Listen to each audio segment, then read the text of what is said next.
నువ్వు రోజు వచ్చి వచ్చిన బట్టల లోడంతా సక్రమంగా సర్ది వాటికి కేటాయించిన అలమారాలలో అమర్చాలి.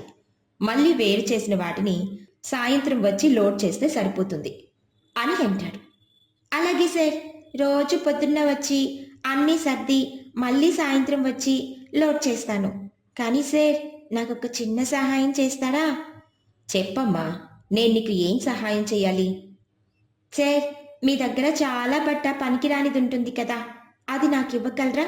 నేను దాంతో ఏదైనా చేసుకుంటాను అని అంటుంది. అలాగే అమ్మా, తీసుకెళ్ళు అని అంటాడు. ఆ రోజుటి నుంచి బేబీ పనికిరాని బట్టనంతా తీసుకుని ఇంటికి వెళ్తుంది.